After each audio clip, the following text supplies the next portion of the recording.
안녕하십니까. 귀어 스파크, 오늘 사도 바울, 우리 귀한 하나님의 사람을 만나는 이 시간 되기를 바랍니다.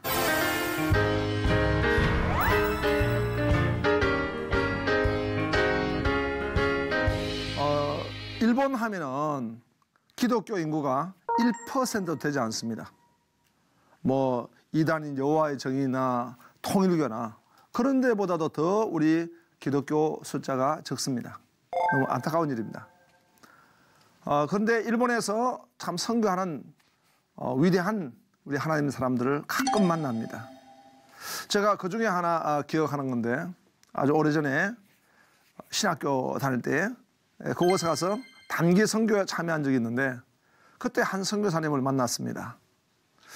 이 선교사님 보니까 일본에 오셔가지고 제일 먼저 한 일이 뭐냐 하니까 그 꽃갈 모자를 하나 사고, 그 다음에 두루마기를 준비하고, 그 앞에다가 일본말로 예수 천국 불신족 이렇게 두루마기를 입고, 그리고 큰 북을 뒤에 하나 메고, 메이지 신궁이라든가 또는 뭐 천황이 있는 그런 곳에 가가지고 예수 천국 불신족 일본말로 크게 외치면서 그 지역을 계속 날마다 돌았습니다. 그러니까 일본의 경찰들이 나타나가지고 뭐 하는 짓이냐고 막 그걸 막으니까 이분이 나는 일본을 예수 이름으로 축복한다고 그렇게 하니까 나중에는 경찰도 말리지 않고 서로 교제하면서 그렇게 만나면 서로 인사하고 그랬다는 것입니다. 제가 그분하고 이제 전도 프로그램을 같이 하면서 일본에서 제일 센 대학이 있죠. 와세다 대학. 그 와세다 대학에 가서 이제 전도를 하는데, 이분이 갑자기 그 와세다 대학 뒤편에 가면은 기둥이 하나 있습니다. 그 기둥에 올라가더니 무릎을 꿇고 막 주여 삼창을 하는 거예요. 나도 이제 어떡합니까? 옆에 있는 기둥에 가서 저도 주여 삼창, 주여! 이렇게 큰 소리로 기도를 하고 난 뒤에 이분은 이제 그 와세다 대학 들어가가지고 막 전도를 하는 거예요. 근데 전도의 문이 열리는 거 있죠. 그래서 거기에 있는 많은 그 학생들을 전도하고 도쿄에 그 전도의 큰 일을 한 것을 보았습니다. 무엇이든지 간에 이 위대한 열정, 이 열정을 가지고 섬기면은 하나님 역사하실 줄로 믿습니다. 우리는 이 위대한 열정을 가져야 하는데 그게 방해되는 것이 뭐냐 하니까 우리 크리스찬들에게는 영적 침체가 있습니다. 로이드 존스라고 하는 그 설교가가 쓴 책 가운데 이 영적 침체에 관한 책이 있습니다. 거기 보면은 영적 침체의 현상이 몇 가지가 있는데, 먼저 심리적 상태. 우리 마음속에 썸뿌리나 또 그 마음에 상처가 있으면은, 상한 감정을 가지고 있으면은 하나님과의 관계가 침체하게 되고 영적인 침체가 오게 된다는 것입니다. 그렇기 때문에 하나님 나라의 의와 평강을 잃어버리고, 그리고 비전을 잃어버리고 무기력이 와서 내 신앙생활이 침체된다는 것입니다. 그 심리적인 부분에서. 그렇기 때문에 에베소서에도 분을 품어도 나를 넘기지 말라 했습니다. 내 마음의 상처를 가지고 분노하고 또 그 상한 마음을 가지고 있으면은 이 심리적으로 어려움을 겪게 되는 것입니다. 데이비드 시멘이라고 하는 그 목사님이 쓴 상한 감정에 치유라는 책을 보면은, 목회를 하는 데 있어 가지고 성도들에게 있어서 무엇이 문제인가, 그 마음의 상처가 문제라는 거예요. 이러한 것들은 바로 심리적 어떤 문제인 것입니다. 그 다음에 육체적인 상태, 이것도 영적 침체를 불러일으키게 됩니다.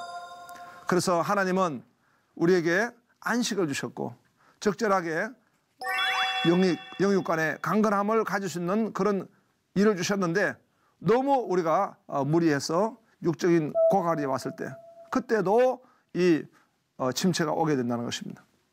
뭐든지 마진이 있지 않겠습니까? 인풋가 있고 아웃풋이 있습니다. 우리의 몸도 마찬가지입니다. 적절하게 우리가 음식을 잘 섭취하고 또 적절하게 잘 우리가 유지해야 되고 또 운동해야 되고, 그럴 때에 우리 가운데서 이 건강이 유지가 되는데, 건강에 약하게 되면은 영적인 침체도 오게 된다는 것입니다. 마지막으로 영적인 상태가 있습니다. 그것은 사단 마귀. 모든 것은 혈과 육의 싸움이 아니고 보이지 않는 권세의 싸움입니다. 마귀가 공격하는 것입니다. 마귀는 특별히 어떻게 공격합니까? 두려움으로 공격하는 것입니다. 어떤 두려운 사건들이 있어서 그 두려운 일로 말미암아 이 내 속에 영적 침체를 가져오게 되는 것입니다. 가끔 우리가 그런 공격을 받습니다. 사실 이 두려워한 일은 우리가 직시해서 그 두려워한 일을 그 자체를 자세히 살피면은 그렇게 두려워할 일도 아닙니다. 그런데 사람을 통해서 사건을 통해서 두려움이 내 마음속에 자꾸 엄습하게 되는 것입니다. 이것을 우리는 그냥 이성적으로만 생각하지 말고 영적인 상태를 파악하는 거예요. 영적인 상태에서 그런 우리 공격이 있을 때 우리에게 영적 침체가 있게 되는 것입니다. 또 우리가 사람과의 교제를 할 때에 영적인 교제를 하게 되면은 우리가 영적인 힘을 얻습니다. 그러나 보면은 의심하고 부정적이고 이런 어떤 그 분위기를 가지고 있는 곳에 교제를 하게 되면은 내 가운데 영적인 침체가 오게 되는 것입니다. 그래서 우리는 가정, 교회, 이 사회가 건강하고 아름다운 하나님 나라를 이루어 나가야 될 줄 믿습니다. 그렇지 않으면 자꾸 영적 침체가 오는 거예요. 예. 이 사단은 우는 사자와 같이 삼킬 자를 찾는 것입니다. 이 사단의 세력은 자꾸 영적인 전이가 오게 되는 것입니다. 그래서 이것을 우리가 잘 분별해서 전신갑주를 입고 물리쳐야 될 줄 믿습니다. 그래야지만 우리가 영적인 상태를 유지할 수 있게 되는 것입니다. 고든 맥도날드라는 목사님은 영적인 열정을 회복하라 라는 그 좋은 책을 썼습니다. 거기 보니까 성도의 그 열정, 성도의 영적 상태를 5가지로 구별했는데요. 먼저 VDP가 있습니다. VDP는 Very Draining People, 사람이 영적으로 말랐다는 것입니다. 메말랐다. 영적인 은혜를 갖다가 잃어버렸다는 거예요. 힘을 잃어버렸습니다. 그 다음에 VNP가 있습니다. Very Nice People, 사람은 좋아요. 뭐 어떤 관계도 좋아요. 그러나 영적인 파워를 잃어버린 것입니다. 하나님과의 관계가 약한 것입니다. 라오디게아 교회 성도들 특별하게 범죄한 건 아니잖아요. 그러나 차든지 덥든지 하라 말씀하셨잖아요. 그런 미지근한 삶. 오늘 어쩌면은 현대교회가 이런 모습 아닐까요? VNP, 좋은 관계, 나이스한 관계입니다. 그러나 그 안에 열정은 잃어버리고 만 것입니다. 우리는 VTP, Very Trainable People, 그러니까 훈련받기에 좋은 사람. 우리는 훈련을 받을 수 있는 사람으로 성장해야 하는 것입니다. 예. 교회는 무엇입니까? 교회는 유람선이 아닙니다. 먹고 노는 것이 아닙니다. 교회는 영적 전쟁을 통해 가지고 하나님 나라를 확장해야 될 줄을 믿습니다. 그러니까 이 우리가 목표가 분명하고 비전이 분명한 교회가 되어야 하는데 우리 교회 공동체가 그냥 적당하게 간다면은 약한 것입니다. 그보다는 더 중요한 것이 바로 VIP입니다. Very Important People. 하나님 나라의 중요한 사람으로 세워지는 것입니다. 그리고 더 이상 되는 게 뭡니까? VRP, Very Resourceful People. 생산적인 성도입니다. 영혼을 생산한 것입니다. 이것이 VRP입니다. 오늘 우리가 이 위대한 열정가 바울을 보면서 우리는 VIP에서 VRP, 영혼을 생산하고 하나님 나라의 중요한 사람이 되는 그런 소원이 있기를 원합니다. 바울을 우리가 살펴보니까 바울은 이름이 원래 작다 이런 이름 뜻입니다. 이름은 작다 이런 의미를 가지고 있지만 이름은 바로 그는 큰 사람이었습니다. 또 사울의 이름은 어떻습니까? 요구하다 이런 의미를 가지고 있습니다. 요구하다. 그래서 바울은 그 이름이 작다 하지만 결코 작은 분이 아니라 정말 위대한 분이었습니다. 바울은 이제 우리가 잘 이해하는 것은 무엇입니까? 회심자였습니다. 그는 정말 이 물이 변하여 포도주가 된 그런 강력한 회심을 경험한 사람이었습니다. 예. 우리가 변화가 되면은 그러면 우리가 바울같이 됐다 이렇게 말하지 않습니까? 바울이 고백하는 가운데 로마서 8장 15절에 다시는 무수한 종영을 받지 않고 양자의 영을 받았기 때문에 하나님을 아바 아버지라 부르짖느니라. 하나님을 아바 아버지라 부르짖는다라고 한 말씀을 우리가 마가복음 14장에 보면 예수님이 겟세마네 동산에서 기도할 때 하나님을 아바 아버지라 부르짖고 있습니다. 예수님이 부르셨던 아바 아버지를 사도 바울은 로마서 8장을 통해 가지고 오늘 우리가 아바 아버지라 부르짖는다. 바로 예수님이 하셨던 그 일을 우리가 하고 있는 이런 놀라운 신분, 이런 놀라운 능력을 오늘 우리 크리스찬들이 받은 줄로 믿습니다. 바울은 그런 사도입니다. 주님의 12 사도는 아니지만 사도로 부르심을 받았다는 거예요. 그리고 이 기독교의 진리를 세운 사람입니다. 신학자입니다. 그리고 그는 목사입니다. 선교사입니다. 우리 크리스찬 가운데서도 바울 한 사람이 이렇게 기독교 역사에 주춧돌을 놓고 또 세계 선교 역사를 변화시킨 분은 아마 전에도 없었고 후에도 없었을 것입니다. 이런 놀라운 능력의 비밀은 우선은 하나님의 주권적인 은총인 것이고 또 이분에게 있는 중요한 힘이 무엇일까? 저는 생각할 때 위대한 열정이다. 하나님 안에서 있는 그 열정이 그로 하여금 하나님의 이 놀라운 일을 하게 하신 줄로 믿습니다. 바울이 어떤 복을 받았을까? 바울은 먼저 하나님의 그릇이었습니다. 사도행전 9장 15절에 보니까 주께서 이르시되 가라, 이 사람은 내 이름을 이방인과 임금들과 이스라엘 자손들에게 전하기 위하여 택한 나의 그릇이니라. 세상의 그릇이 아닙니다. 하나님이 직접 사용하시는 그릇, 하나님께 쓰임받는 것입니다. 우리가 무엇이 축복이었습니까? 하나님의 도구가 되는 것입니다. 하나님이 쓰실 때 세상에는 많은 기업이 있지만 그 기업 하나님 다 쓰신 거 아니지 않습니까? 하나님이 쓰시는 기업, 하나님이 그러십니다. 세상에 많은 정치인들이 있습니다. 다 하나님 앞에 쓰임받는 거 아닙니다. 그러나 그 정치인들은 하나님 앞에 쓰임받는 정치인들이 있는 것입니다. 미국의 아브라함 링컨 같은 분은 하나님 앞에 쓰임받는 정치인 아니었습니까? 하나님이 그를 사용해 쓰시는 거예요. 바울은 어떤 복을 받았습니까? 그리스도의 충만한 복을 받았다는 것입니다. 로마 15장 29절에 보니까 내가 너에게 나갈 때 그리스도의 충만한 복을 가지고 갈 줄 아노라. 바울은 그냥 가는 것이 아니라 내가 그리스도의 충만한 복을 가지고 내가 내게 간다는 것입니다. 그 복을 가지고 복을 빌리고 또 그 복을 가지고 가서 복음을 전한 것입니다. 그리고 교회를 세우는 것입니다. 예. 오늘 우리도 내가 얼마나 큰 복을 받았는가, 이것을 깨닫는 것이 참 중요합니다. 그 다음에 바울은 복음의 일꾼. 골로새 1장 23절에 만일 너희가 믿음에 거하고 터에 굳게 서서 너희들은 바 복음의 소망에서 흔들리지 아니하면 그리하리라. 이 복음은 천하 만민에게 전파된 바요 나 바울은 이 복음의 일꾼이 되었노라.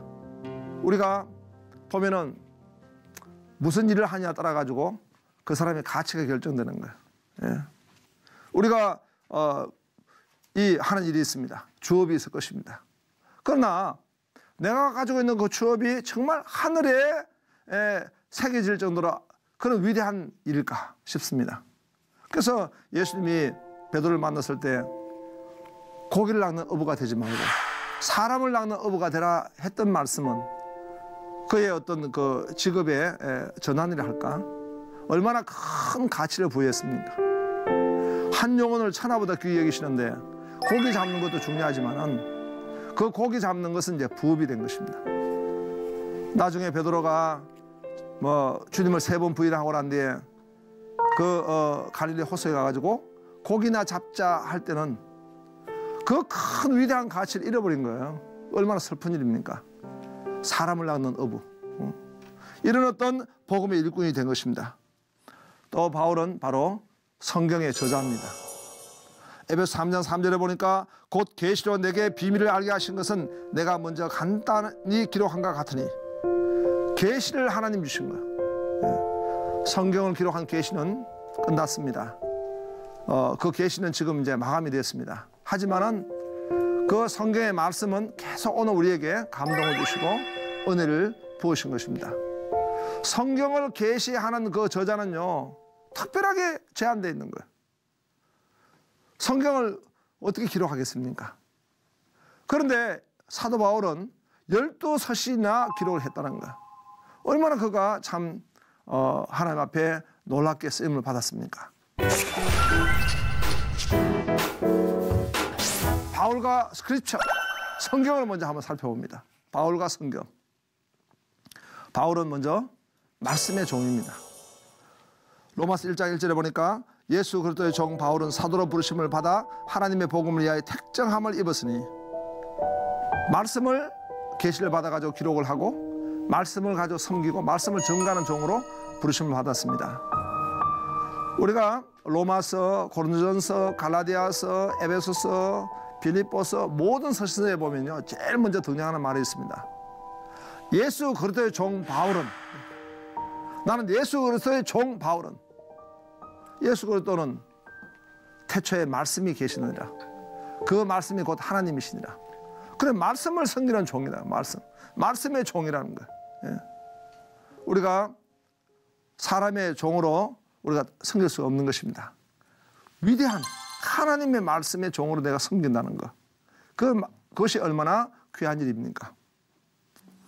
그리고 이 말씀과 온전함, 바울은 이 온전함으로 나가는 하나님의 종이었습니다. 에베소 4장 13절에 우리가 다 하나님의 아들을 믿는 것과 아는 일이 하나가 되어 온전한 사람을 이루어 그리스도의 장성한 분량에 충만한 데까지 이르니, 우리가 어떻게 그리스도를 닮아갈 수 있겠습니까? 그것이 하나님의 은혜입니다. 그런데 성령께서는 우리에게 은혜를 어떻게 부으셨습니까? 그리스도의 장성한 분량에 충만한 데까지 이르라. 이런 정말 우리에게 큰 위대한 동기를 우리에게 주셨습니다. 주님을 닮아가라. 이것이 바로 온전함입니다. 바울은 그 온전함을 향해서 나갔던 것입니다. 그 다음에 바울은 보니까 말씀과 영혼을 낳습니다. 그런 영혼을 낳는 사람입니다. 갈라디아 4장 19절에 나의 자녀들아, 너희 속에 그리스도의 형상을 이루기까지 다시 너희를 위하여 해산한 수고를 하노니, 바로 그 자녀들을 낳듯이 이렇게 영혼을 낳는, 하나님의 말씀에 그 근거해서 영혼을 낳는 이런 사역을 했습니다. 그 다음에 프레이어, 바울과 기도. 바울은 어떻게 기도했겠습니까? 먼저 보니까 하나님을 아는 기도. 에베소 1장 17절 19절 보니까 우리 주 예수 그리스도의 하나님 영광의 아버지께서 지혜와 계시의 영을 너에게 주사 하나님을 알게 하시고, 그 기도가 어떤 기도냐? 하나님 알게 해달라는 거예요. 하나님. 그리고 너희 마음의 눈을 밝히사 그의 부르심의 소망이 무엇이며, 부르심의 소망을 놓고 기도한 거예요. 하나님 나를 어떻게 부르셨습니까? 이 소망을 놓고 기도하고, 그 다음에 성도 안에 그 기업의 영광의 풍성함이 무엇이며, 이 기업의 풍성함이 무엇인 걸 깨닫게 해달라는 거예요. 또 그의 힘의 위력으로 역사하심을 따라 믿는 우리에게 베푸신 능력의 지극히 크심이 어떤 것인가를 너희로 알게 하시기를 구하노라.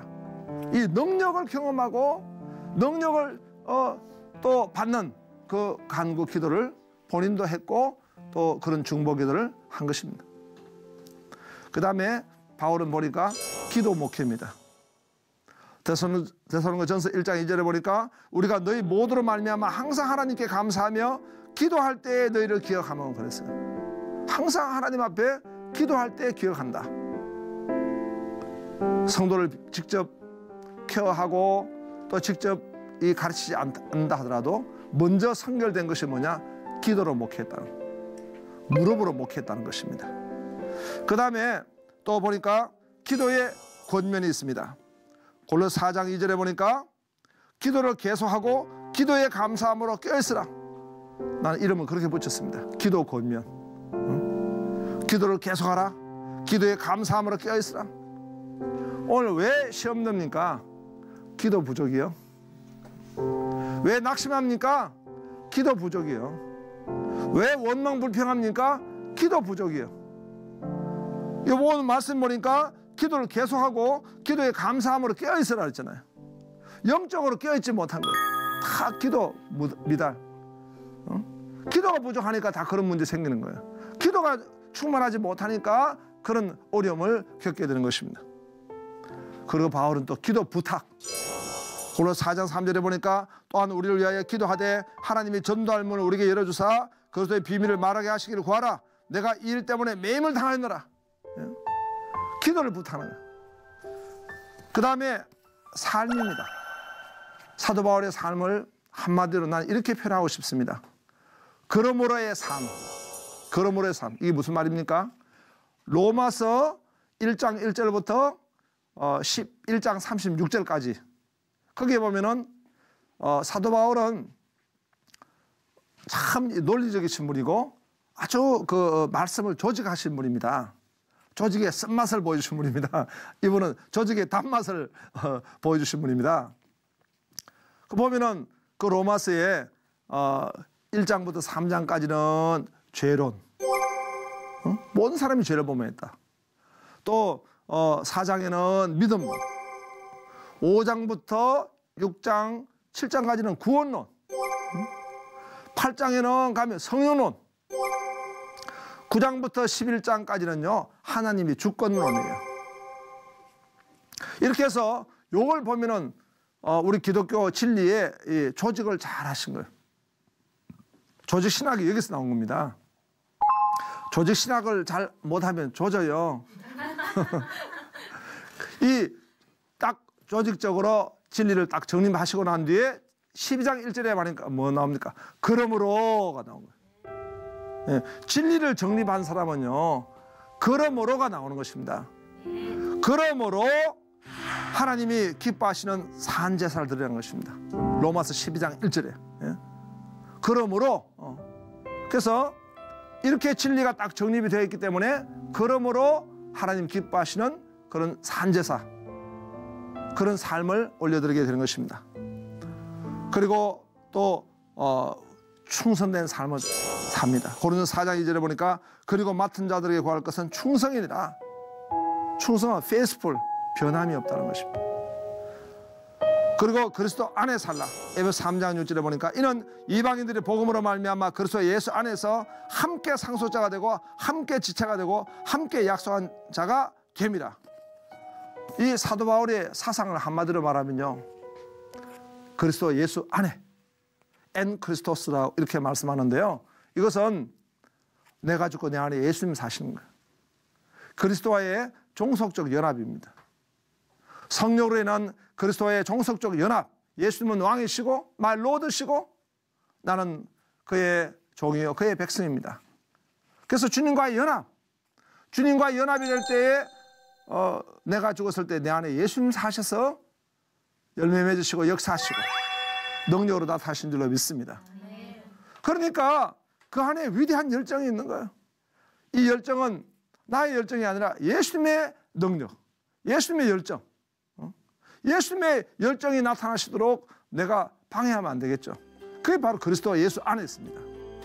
우리가 사도 바울을 이 짧은 시간에 몇 마디로 말씀을 어떻게 다 드릴 수 있겠습니까? 오늘은 특별히 위대한 열정, 비어 스파크, 이런 관점에서 우리 바울을 같이 우리 나누었고 은혜를 받았습니다. 여러분 모두에게 바로 그리스도 안에 있는 위대한 열정이 충만하시기를 축복합니다. 감사합니다. 오늘 시간 마치고 또 다음 시간에 뵙겠습니다. 감사합니다.